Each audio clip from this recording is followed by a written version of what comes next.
Bismillahirrahmanirrahim. Assalamualaikum warahmatullahi taala wabarakatuh. Salam sejahtera untuk kita semua. Perkenalkan, saya Siti Solihat, TPPD Enkes, dosen Prodi Diploma 3 Keperawatan, Sekolah Tinggi Ilmu Keperawatan Rafflesia. Saya sebagai pengampu mata kuliah keperawatan maternitas dan praktek klinik keperawatan maternitas tahun akademik 2023-2024. Saat ini saya sedang menyusun dokumen penyataan diri dosen yang menunjang Tridharma Perguruan Tinggi atau PDDUKT-PT dalam bidang pengajaran. Mata kuliah yang akan saya sampaikan adalah praktek klinik perawatan maternitas dengan kode SRD 3K333 yang berada pada semester 4 dengan bobot 2 SKS praktek klinik. Capaian pembelajaran pada mata kuliah ini adalah 1. Mahasiswa mampu melakukan asuhan keperawatan pada ibu pada masa kehamilan, persalinan, postpartum, baik dalam kondisi normal maupun komplikasi. Yang kedua, mahasiswa mampu melakukan asuhan keperawatan pada bayi baru lahir. Yang ketiga, mahasiswa mampu melakukan asuhan keperawatan pada keluarga berencana. Yang keempat, mahasiswa mampu melakukan asuhan keperawatan pada wanita dengan gangguan sistem reproduksi yang meliputi pengkajian, merumuskan dosis keperawatan, kemudian merumuskan intervensi keperawatan, melakukan implementasi keperawatan, melakukan evaluasi proses keperawatan, kemudian melakukan dokumentasi keperawatan. Proses pembelajaran klinik diawali dengan kontrak perkuliahan bersama mahasiswa, kontrak program bersama klinikal instruktur dari rumah sakit, kemudian mahasiswa melakukan orientasi ruangan dan rumah sakit, dan selanjutnya mahasiswa melakukan praktek klinik selama 2 minggu. Untuk mencapai kompetensi maksimal selama praktik klinik digunakan metode pembelajaran pre-conference, tutorial klinis, bedside teaching, post-conference, dan supervisi klinis. Penilaian pada mata kuliah ini terdiri dari penampilan klinis, penugasan yang meliputi laporan pendahuluan kasus, laporan kasus kelolaan, laporan kasus resume harian, target kompetensi, dan ujian praktik. Salah satu metode pembelajaran yang saya sampaikan adalah tutorial klinis, di mana merupakan metode pembelajaran melalui diskusi kasus. Adapun tujuan pembelajaran klinik adalah untuk meningkatkan penalaran klinik mahasiswa, mengembangkan kemampuan mahasiswa dalam berpikir kritis, serta memecahkan masalah klinis. Baiklah, mari kita simak video pembelajaran tutorial klinis pada praktek klinik perawatan maternitas. Assalamualaikum warahmatullahi taala wabarakatuh. Waalaikumsalam warahmatullahi wabarakatuh. Baik, sesuai dengan jadwal kita, pada hari ini kita akan mengadakan tutorial klinik. Sebelumnya saya tanya kabar dulu, gimana kabarnya? Alhamdulillah. Sehat ya selama praktek klinik ini ya. Gimana nih pengkajiannya sudah dilakukan belum ya? Sudah ya. Jadi sudah siap ya untuk hari ini ya? Siap. Ya, baik kita mulai ya. Jadi hari ini kita akan mengadakan tutorial klinik dengan kasus asuhan keperawatan pada postpartum dengan tindakan seksio kaisaria. Ya. Sebelum kita mulai acara ini, sebaiknya kita mulai dengan ucapan basmalah. Bismillahirrahmanirrahim. Oke, untuk memulai hari ini kita membutuhkan satu orang ketua atau moderator. Siapa yang dipilih menjadi ketua? Saya boleh. Ya, silakan ya. Devita ya yang akan menjadi moderator yang memimpin acara diskusi. Kemudian sekretarisnya siapa? Saya, Bu. Ya, Susi ya. Susi akan mencatat semua kegiatan yang dilakukan pada hari ini. Ya. Baik, untuk mempersingkat waktu atau supaya kita lebih cepat diskusi ya, kita lakukan langsung serahkan ke Devita. Terima kasih Ibu selaku pembimbing klinik. Jadi hari ini kami akan berdiskusi tentang keperawatan maternitas pada kasus postpartum sektio cesaria. Nah, di sini udah ada kasusnya. Untuk teman-teman ada yang ingin membacakan kasusnya terlebih dahulu? Silakan Salsa dibacakan kasusnya ya. Baik, terima kasih moderator. Di sini saya akan membacakan skenario kasus dengan asuhan keperawatan pada postpartum dengan tindakan ST. Nyonya A usia 26 tahun, B1P1A0, postpartum dengan tindakan ST sejak 1 hari yang lalu. Sebelumnya, pasien telah didiagnosa CPD.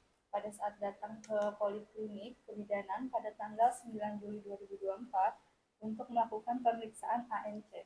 Saat itu pasien mengeluh mules di bagian abdomen, kemudian pasien dianjurkan untuk melakukan operasi ST. Pada saat dilakukan pengkajian pada tanggal 10 Juli 2024, pasien mengeluh nyeri di abdomen dengan skala nyerinya 5. Pasien bertanya-tanya kenapa ASI belum keluar. Gimana ya suster supaya ASI saya bisa lancar? Hasil pemeriksaan fisik ditemukan, keadaan umum pasien tampak sedang, kompos mentis, terpasang infus RL dengan 20 TPM.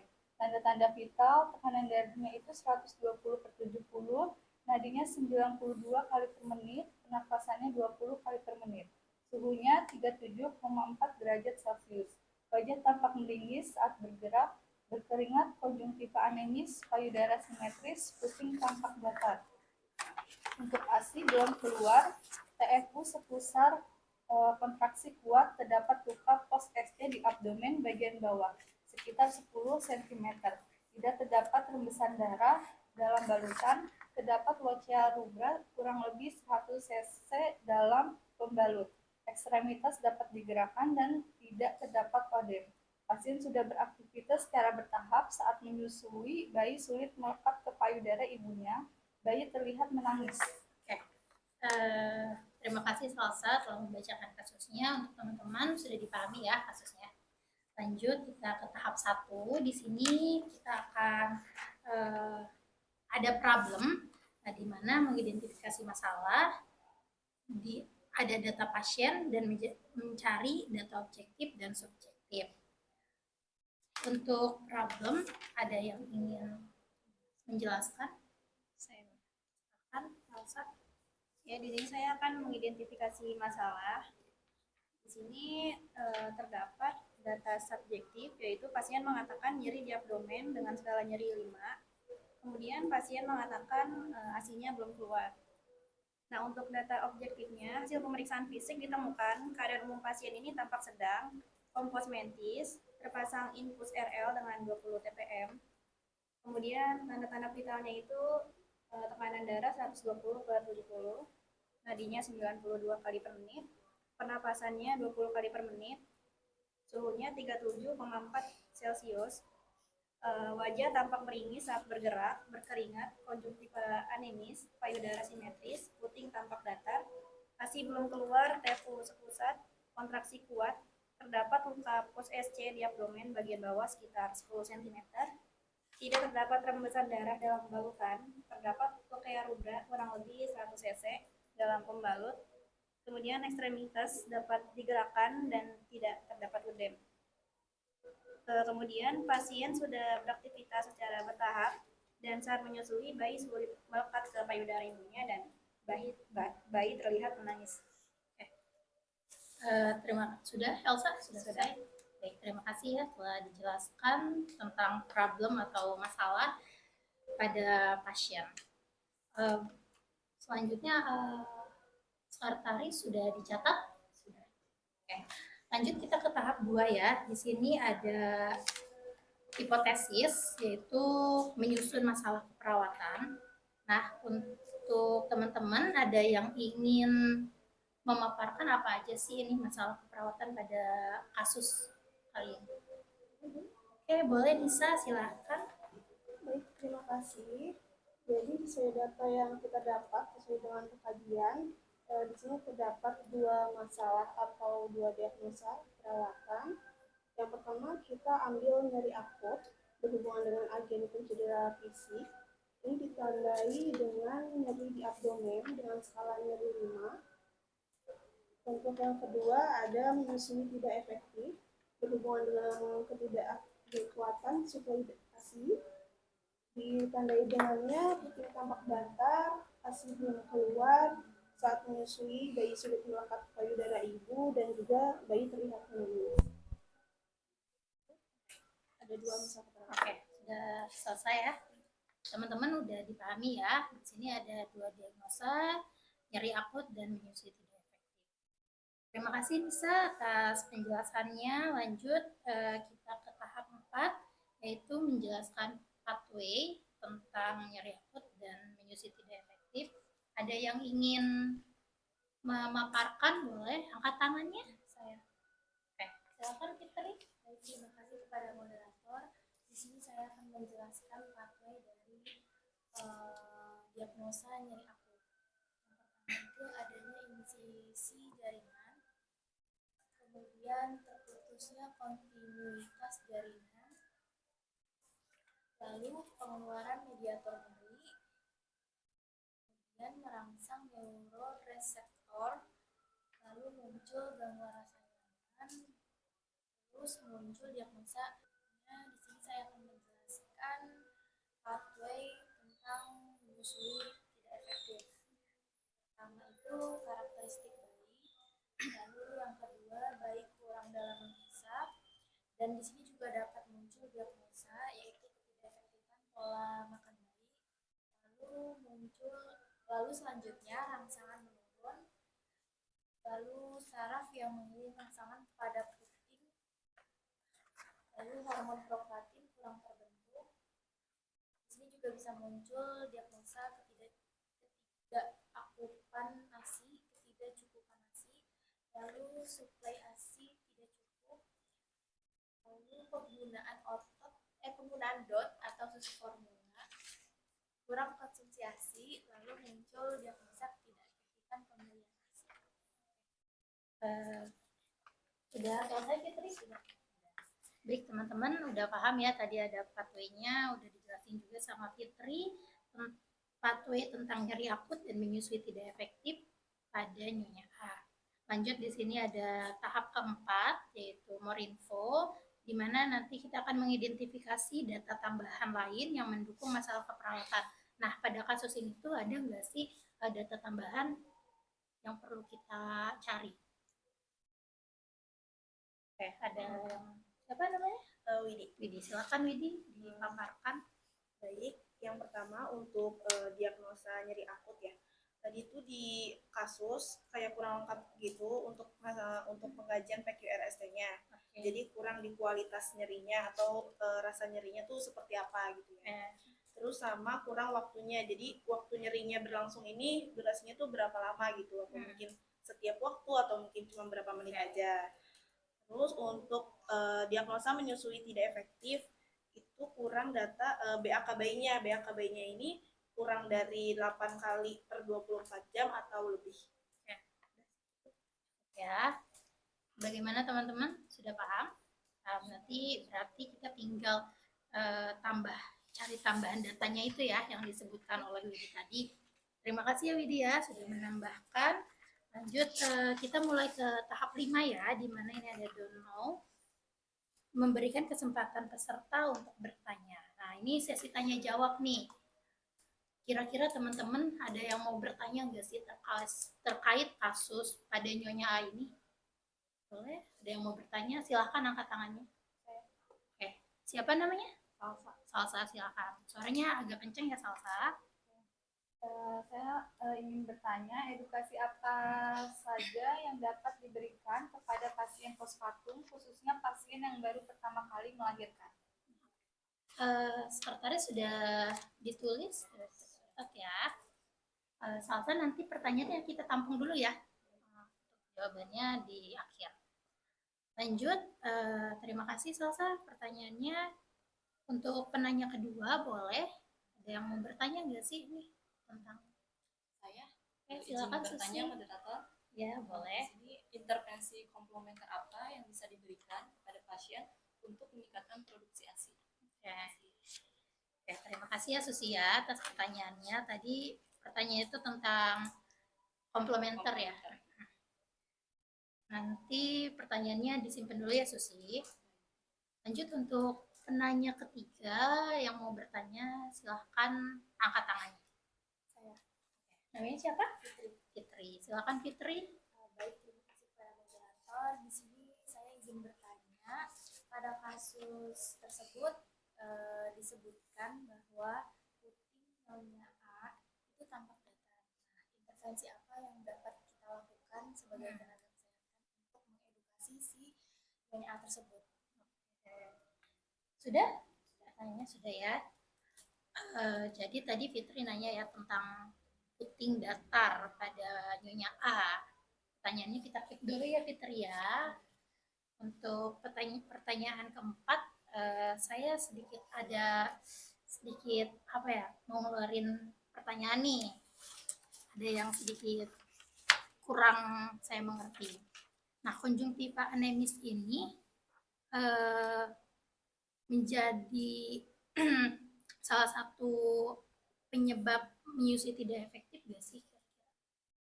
Ada kaitannya nggak? Ada hubungannya nggak? Udah sih itu aja pertanyaan dari saya ya. Nanti kita akan jawab di sesi selanjutnya. Baik, untuk pertanyaan kelima nih, kira-kira ada yang mau bertanya lagi? Nggak ada ya, sudah cukup ya. Berarti di sini tadi ada 4 pertanyaan. Pertanyaan dari Salsa, Susi, Fitri, dan saya ya. Oke, teman-teman gimana? Ada yang mau menjawab nggak pertanyaan dari teman-teman tadi? Boleh. Siapa namanya? Putri. Silakan Putri. Putri mau menjawab pertanyaan dari siapa? Izin menjawab pertanyaan dari Salsa. Dari Salsa. Silakan. Pertanyaannya, edukasi apa yang dapat diberikan kepada pasien postpartum, khususnya pasien yang baru pertama kali melahirkan.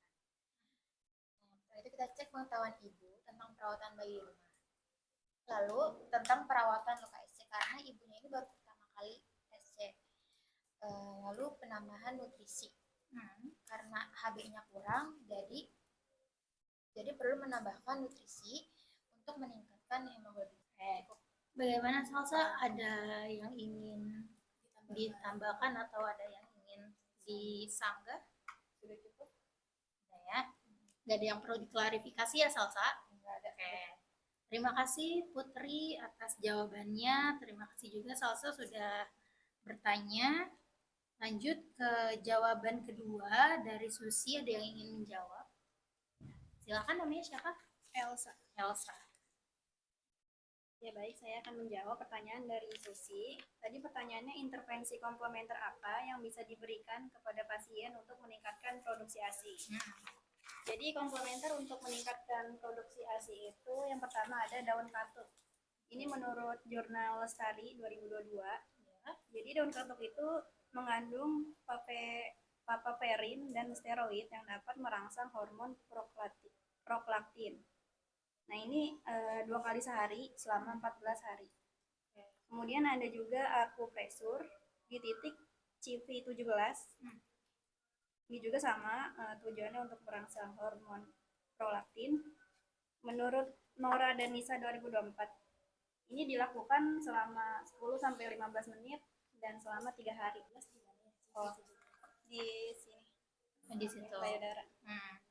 Bisa dicontohkan kayak gimana? Ya gitu. Oh, ini gitu ya. Oke. Tadi juga saya mau nanya itu daun katuk ya. Nah, si daun katuk ini tuh gimana ya? Direbus kah atau di? Oh iya, dibikin rebus bisa, dibikin teh bisa. Oh, bisa dibikin sayur juga sayur bisa. Yang bermanfaat itu airnya atau apa? Ya rebusannya. Rebusannya ya. Rebusannya. Gimana sih pertanyaannya? Jawabannya sudah jelas ya. Sudah terjawab. Mau nyanggah? Mau nambahin atau mau klarifikasi? Tidak ya. Terima kasih Elsa, terima kasih Susi. Pertanyaan kedua sudah terjawab ya. Lanjut kita ke pertanyaan ketiga. Tadi pertanyaan dari Fitri. Nah, kira-kira teman-teman ada yang mau jawab kan? Saya. Ya, siapa namanya Mbak? Widi. Widi, Mbak Widi. Saya akan menjawab pertanyaan dari Fitri. Tadi pertanyaannya pada kasus kan ada puting tampak datar. Lalu pertanyaannya intervensi apa sih yang bisa kita lakukan ya? Jadi yang pertama itu dengan cara perawatan payudara dengan mengoleskan minyak di area puting. Terus abis itu kita juga bisa stimulasi puting yaitu dengan cara memijat puting. Terus selanjutnya bisa juga dengan memompa ASI atau pumping ASI. Lalu langkah terakhir bisa juga menggunakan alat bantu yaitu namanya nipple shield. Ini tuh alat silikon gitu untuk dipasang ke putingnya gitu. Oh gitu. Boleh dikasih contoh gambarnya nggak?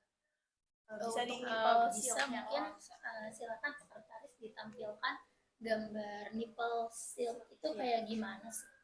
Nah, kayak gini ya. Kalau tindak apa tadi intervensi yang pertama kedua nggak bisa pakai ini cara yang terakhir. yang terakhir. Ini ditempelkan di putingnya gitu. Merekat tapi merekat. Iya. Ada pertanyaan lagi? Cukup. Ya, ada sanggahan ya. Terima kasih ya Widi. Nanti mungkin kita bisa intervensikan ke si ibunya ya. Oke. Lanjut untuk pertanyaan keempat. Tadi pertanyaan dari saya. Ada yang ingin menjawab nggak? Silakan Nisa.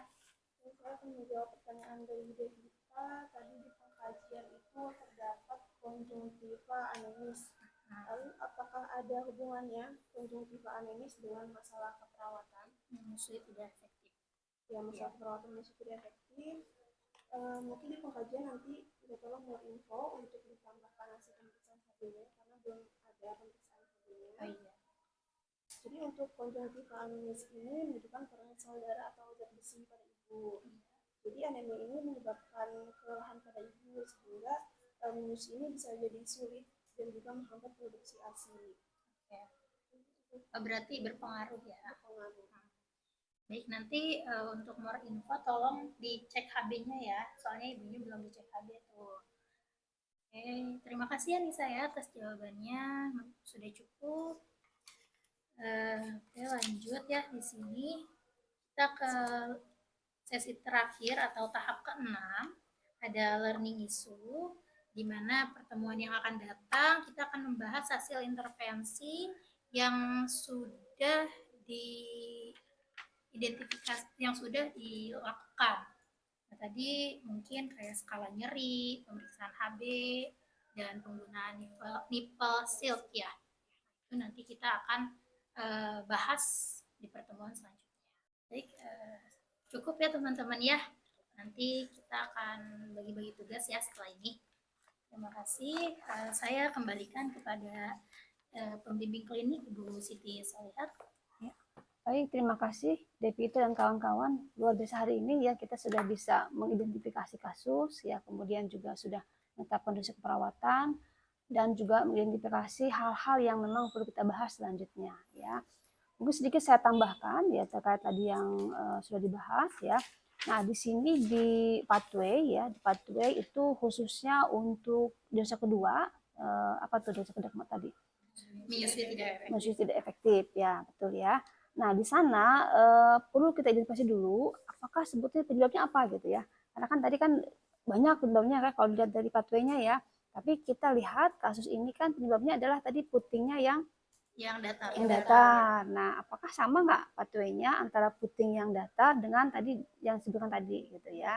Nah, itu mungkin perlu kita cek lagi ya nanti di referensinya apakah cocok atau belum gitu ya. Nah, kemudian di tahap keempat yang di more info ya, kan tadi kita perlu menambahkan, betul ya, kita perlu menambahkan data nyerinya karena mungkin di kasus tadi belum ada data tentang spesifik tentang nyerinya ya yang kita kaji melalui PQRST itu ya. Nanti teman-teman bisa langsung pesan lagi setelah ini, kemudian kaji lagi terkait dengan tadi nyerinya ya. Satu lagi tadi apa penambahannya? Pemeriksaan HB ya, betul ya, pemeriksaan HB ya. Kita juga perlu menambahkan karena tadi ada data konjungtivanya anemis ya. Nah, kemudian tadi di Dono ini juga banyak pertanyaan nih gitu ya. Ada pertanyaan tentang edukasi gitu ya, ada pertanyaan tentang apa tadi konjungtiva juga ya yang anemis tadi ya. Mungkin kalau kita balik lagi ke more info gitu ya, siapa tahu ada data yang spesifik lagi. Nah, mungkin juga ada penambahan dosa keperawatan gitu kan. Contohnya misalkan tadi ada konjungtiva anemis misalkan tadi ya. Kalau kita cek HB-nya rendah gitu ya, kita cek lagi yang lainnya misalkan tadi CRT-nya gitu ya, kemudian kepucatannya gitu ya, mungkin ada masalah yang lain yang keluar gitu ya. Nah, terkait tadi dengan juga pengetahuan yang ditanyakan oleh Salsa tadi ya, pengetahuan ya Salsa ya. Nah, di sana kan ada apa ya, ibunya baru pertama kali kehamilan dan melahirkan ya, di SC pula lagi gitu ya. Nah, mungkin perlu apa masalah keperawatan baru atau mungkin misalkan ya kesiapan menerima pengetahuan ya atau defisit pengetahuan ya, nanti bisa intervensinya tadi terkait dengan bagaimana edukasi kepada pasien ya terkait dengan nutrisi ibu menyusui ya, kemudian apalagi perawatan bayi, apalagi tadi perawatan luka SC ya, karena kan dia baru pertama kali ya melakukan SC-nya. Penting sekali edukasi itu diberikan khususnya pada ibu sebelum dia pulang nantinya ya. Tapi tentunya kalau kita membuat intervensi harus ada dasar masalah keperawatannya gitu ya. Jadi kalau kita membuat edukasi di akhir, berarti ada masalah keperawatan yang kita susun dulu di awalnya ya. Datanya bisa kita tambahkan nanti jika memang ditemukan di dalam kondisi pasiennya ya. Kemudian tadi bagus sekali tadi sudah menggunakan evidence based practice ya di dalam implementasi atau intervensi komplementer ya. Tadi ada daun katuk yang memang hasil penelitian juga ya, diberikan satu kali ya, dua kali per hari ya. Dia boleh direbus atau dibikin teh gitu. Tapi kadarnya sama tuh. Maksudnya tuh apa tuh? Bukan kadarnya tuh. Dosisnya sama nggak antara rebus sama takarannya gitu ya. Nah, ada lagi tadi yang belum dibahas tadi di danau ini. Iya, ini putingnya. Oh iya, betul. Jadi kita harus menggunakan apa sih? Ya, betul. Ya. Si asnya keluar. Ya. Jadi biasanya tadi kan sudah betul ya. Jadi ada stimulasi puting ya. Stimulasi puting itu sebetulnya kalau si ibunya putingnya datar bisa kita lakukan selama kehamilan.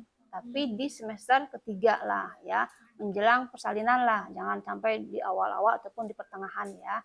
Setelah menjelang persalinan 37 minggu ke atas kita boleh melakukan stimulasi puting ya. Ada nama tekniknya itu Hoffman exercise biasanya ya. Nah, itu dilakukan tadi untuk merangsang puting supaya menonjol gitu ya. Nah, itu bisa dari awal-awal ya. Nanti baru setelah dia melahirkan kita stimulasi lagi sehingga tadi mungkin hasilnya bisa maksimal. Ya tadi kalau misalkan nggak bisa juga dengan cara tadi yang pakai puting sambung namanya, nipple seal ya, puting sambung gitu ya supaya tadi bisa keluar ASI-nya atau dipompa mungkin ya. Iya, dipompa juga bisa ya. Tapi mungkin kalau dipompa kan pelekatannya beda ya antara menyusui langsung dengan dipompa gitu ya. Saya kira buat itu ada lagi mungkin yang mau dibahas di danau ini. Sudah semua ya? Sudah paham semua ya? Jadi nanti kalau ketemu lagi pasien-pasien seperti ini, mungkin juga akan sama ya kasusnya ya.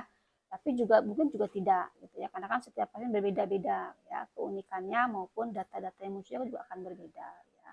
Nah, tadi di learning issue apa yang kita keluarkan? Tadi untuk pertemuan selanjutnya kita ada pemeriksaan HD, terus ada mencari skala nyeri, PQRST, dan nipple seal. Itu di Morinfo ya, jadi itu data tambahan di Morinfo kita ada pengkajian ulang ya untuk beberapa data yang terkait dengan dua masalah keperawatan tadi, atau mungkin tadi ada masalah keperawatan yang bertambah gitu ya, seiring dengan keluar data baru gitu ya. Berarti di learning issue kita membuat asuhan keperawatannya ya, asuhan keperawatan terkait dengan masalah yang dua dulu itu ya. Nanti baru kalau muncul data baru kita buat masalah keperawatan yang baru asuhannya juga akan bertambah ya. Jadi mungkin setelah ini nanti teman-teman bisa mencari data lagi ya yang terkait dengan tadi more info yang perlu kita tambahkan. Setelah itu identifikasi ulang ya untuk kemungkinan masalah keperawatan yang baru. Nah, setelah itu baru menyusun asuhan keperawatan ya. Nanti kita akan bahas pada periode kedua tutorial kita ya. Jadi mudah-mudahan tadi masih ingat kan cara bikin ASKEP ya? Ada apa aja tuh? Ada apa aja ASKEP-nya? Perencanaan, implementasi, evaluasi ya. Di perencanaan apa yang harus ditambahkan? Intervensi ya, ada tujuan ya. Tujuannya perlu ya sama outcome-nya atau kriteria hasil yang perlu kita tambahkan juga ya. Itu sudah pada paham ya, sudah pada bisa, nanti tinggal kita melaksanakan kegiatan ini. Jadi, sudah cukup ya, alhamdulillah hari ini kita sudah bisa mengidentifikasi satu kasus ya. Mudah-mudahan bisa kedepannya lebih lancar lagi untuk prakteknya. Amin. Terima kasih kepada Devita dan Susi yang sudah membantu pada kegiatan hari ini. Ya, kemudian untuk kegiatan selanjutnya mungkin kita lakukan beberapa hari lagi ya untuk tutorial tahap kedua yang asuhan keperawatan. Baik, kita tutup kegiatan hari ini dengan mengucapkan hamdalah. Ya, terima kasih semuanya. Assalamualaikum warahmatullahi wabarakatuh. Waalaikumsalam warahmatullahi wabarakatuh. Ya, terima kasih. Cukup nggak waktunya?